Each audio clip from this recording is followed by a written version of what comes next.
Alright, so we are back on the LS swap Mustang again here. It has been a while since I have touched anything on it, as you can tell by the ridiculous amount of dust everywhere. But I got some time to work on it today. So what we're going to be doing right now is we're going to be relocating the battery to the trunk. Got the mount right there. Probably just going to weld it to the floor. Got the wires inside.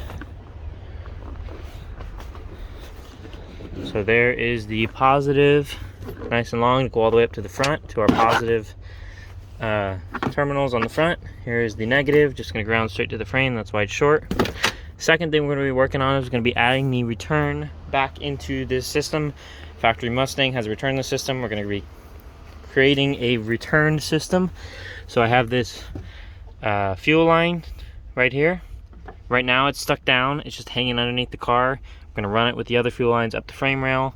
I got a fitting to drill a hole and add a 90 to the top of that fuel tank right there onto that cap, and it's going to come up.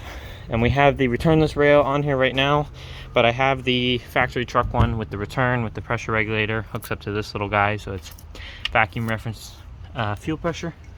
Get that hooked up. It's just going to run up right like this feed does, but it'll go down and it'll be a return. I'll have the regular Chevy return system back on here. The other thing, after pulling all of this out and finding nowhere to get in through the firewall, because this is all the cowling where it drains, as you can see, there's a little drain right there.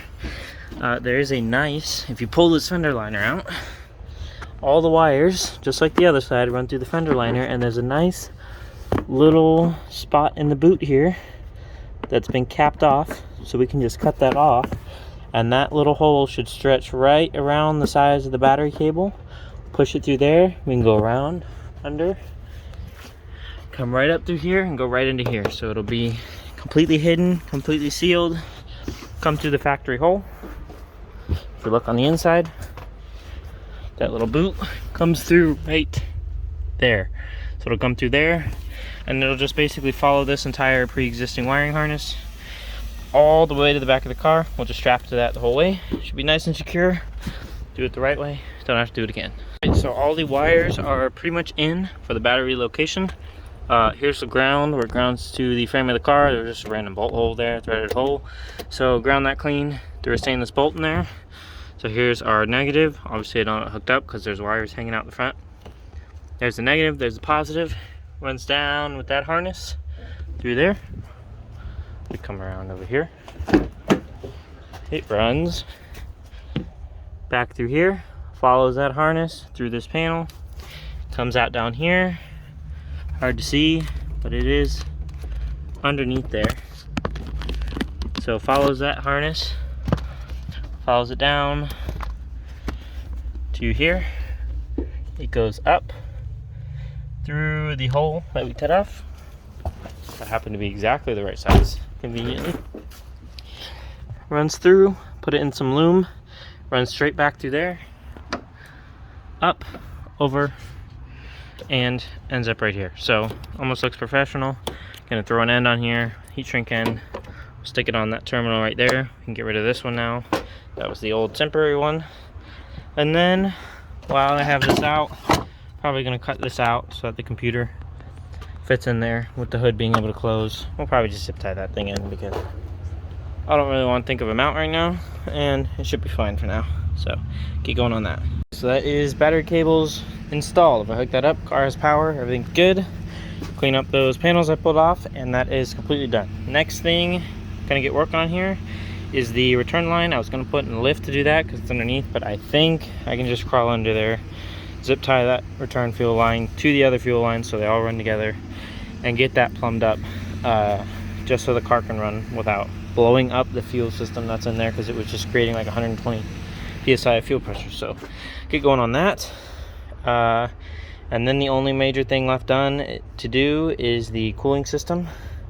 And I want to get an OBD2 port on here so I can look at oil pressure, temperature, all that, because none of the gauges are hooked up, just so we can start it, let it run for, you know, more than 2 minutes, and then we'll go from there. Got all the fuel injectors moved from this fuel rail to the one with the return. So we're going to take this, get it back on the car, and get fuel lines hooked up. Right, fuel line is done from the front to the tank. As you can see, quick connects are on. So this is the new one. This is the one that was here before. Even put the fancy aluminum AN line holders on. So this is the top one is the feed, bottom one is the return. The bottom, the new return line, ran perfectly down between the original fuel line, so it goes under into the plastic thing. Goes under, completely guarded inside of the original plastic hanger or protector here. Goes down, follows those nice and tight underneath that plate, and it goes up. And we have plenty of extra left. Just happened to be the length of line I had to put another 90 and go in through this pass-through, which will be drilled through the top of the sender here. I don't have another 90, so I'm just gonna loop it like this, leave it way long, put it on like that with a straight fitting, so I can get a 90 just so I can run it. There's no backseat in there anyways right now. But yep, that's gonna be it for today. Probably drill the pass-through tomorrow and then get that battery tray welded down and start going on OBD port and cooling system so we can let this thing run for more than a couple minutes. All right, working on the Mustang again here. Got the top put down so we can do all the work on here without having to be cramped. I went ahead and hooked the battery charger up, but I just wanted to test and make sure all the wiring, everything, you know, could provide enough amps to crank the engine over fine. So this is our start wire here. So if we take that, hook it up, cranks over no problem. So there's that. Now I'm gonna get going on the fuel return into the top of the tank. Ran all the lines yesterday. I'm gonna pull this sender out, sending unit pump assembly thing. Drill a hole, put this AN compression seal adapter whatever thingy in, and just put a straight fitting with the line doing like a giant loop here for now, because I don't have another 90 AN fitting. I have to order one, but this is just temporary before we put the back seat in. Very nice cutout here to work on the fuel tank, except that it doesn't even line up with the sender, so not sure what happened there. Something was lost in translation, but we'll try and get this pulled through the hole and get the sending unit out, get in the shop, drill a hole, put this in, and then we'll stick it all back in. Got the ring pulled off, got all the lines unclipped, so it should, like that, pull right out of there. You kind of have to finagle these things to get them out of the hole. It's got all this crap in here, so I'm gonna struggle with this for a couple minutes. So I got this contraption out of the tank. There's the pump. I'm gonna be upgrading that at some point in time. I'm gonna try to find a drop-in replacement, but we'll see what happens with that. You have to disconnect that line inside the tank, which is kind of a pain, but that is basically a Venturi on here that pulls, because this is a saddle tank, it goes over the drive shaft. It pulls using a Venturi from that side of the tank, so this side of the tank always has the fuel in it for the pump to pick up. That's pretty much how that works. But I'll get this pulled over the bench and we will drill a hole, put this in, and then stick it back in for now. All right, there's our fuel pass-through. So we got our AN connection on top, passes through nice and tight. It's got some kind of nylon washers, keep it from leaking. We'll keep an eye on that, make sure it's good, but it should be fine. So we'll get it put back in the car and get the return line hooked up. So that is the temporary setup. I just stuck an AN to barb fitting and stuck the hose over the barb because I don't have a 90-degree AN fitting. I didn't really want to make it all nice yet because I have to redo it, obviously. So there's that. I'm gonna go hook the fuel pump up, let it run, listen to make sure that it's returning the tank, and then if it is, that's good for now. I'll start working on electrical. These temporary wires make them less temporary but still temporary, because I don't want to put the whole forward harness in and clean that all up right now. I want to get going on the cooling system, so get that done and go from there. Alright, so this is the less temporary but still very temporary setup. This switch, flip it on, fuel pump turns on, this switch, push it, engine cranks over. So for now, if we turn the key on, turn the fuel pump on and press the key, it should start, and press the start button, it should start.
just gave it a quick vacuum and rinse because it's been disgusting from sitting outside for so long.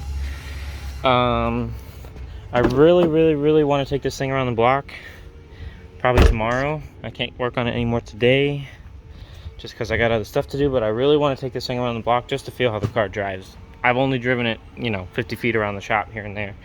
So the only things I have to do to get that going is I have to finish the cooling system and get an OBD2 port on, so just so I can monitor oil pressure and temperature. I don't want to take it around without that, you know, for any extended period of time.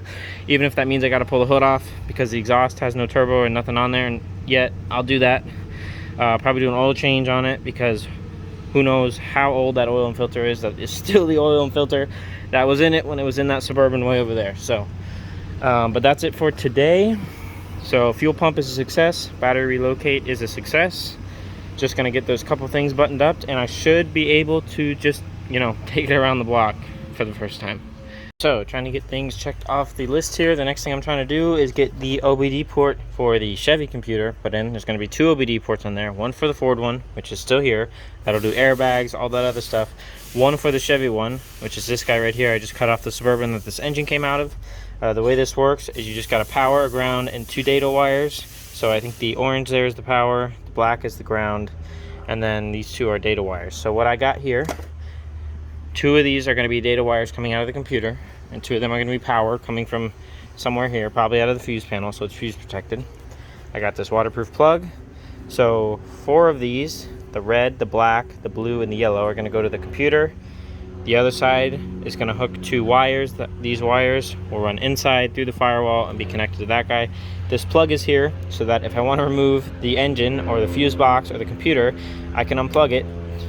This half stays on the car. This half stays with the computer. Good to go. Everything can unplug. Everything's removable.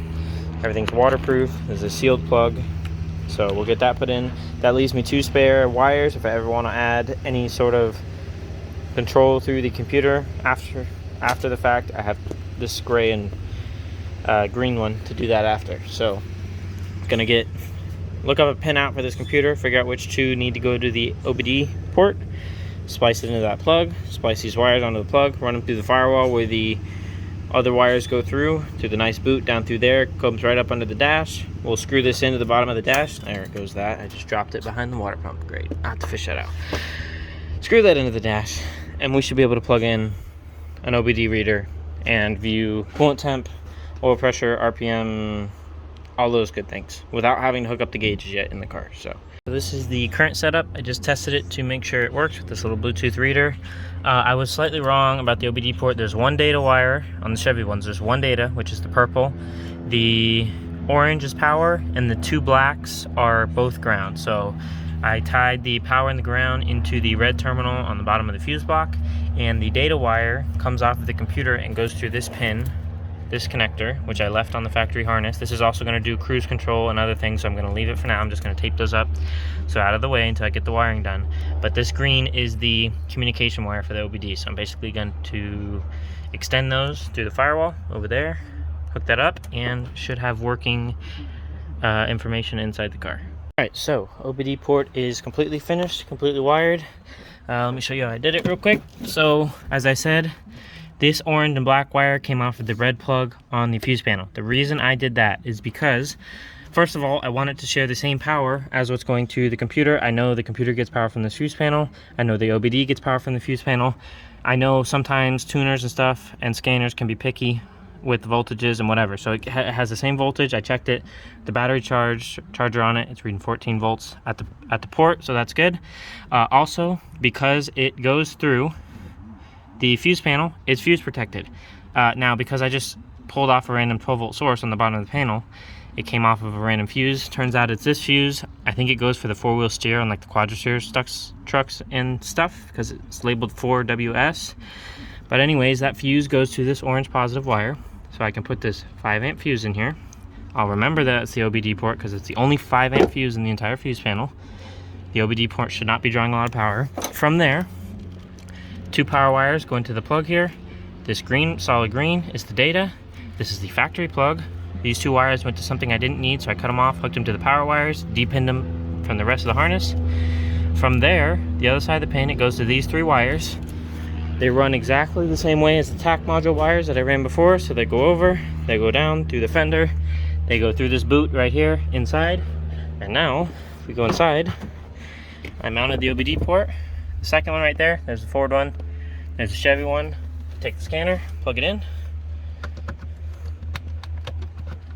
and it turns on. Connect to the scanner over Bluetooth. I can look at RPM, I can look at temperature, I can look at oil pressure, I can look at everything. Vacuum, boost, whatever's going on, whatever the map sensor reads, any of that can be viewed through that scanner. That gives me some time to set up the gauges. I am still going to get every single gauge in this car to work, but that's a down the road thing after the car's running and driving and everything's good. So that was a major project. That's now done. The last major thing to let it run for more than a couple of minutes is the cooling system. I got to do the steam port hose back to here. I got to put the gaskets on the water pump. So I'm going to get going on that, and then we'll see where it goes from there. I just went ahead and got the steam port hooked up. I got temporary exhaust wrap on there so it doesn't melt the coolant hose. We got coolant in it. I put the gaskets on the water pump, and I'm just letting it sit here, get up to temp, let the thermostat open, let water circulate, make sure everything's good, make sure we have no leaks. And then that's probably going to be it for today. Maybe tomorrow we'll get some things finished up so I can take it around the block, but we'll see.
Did it really stall that time? Yeah.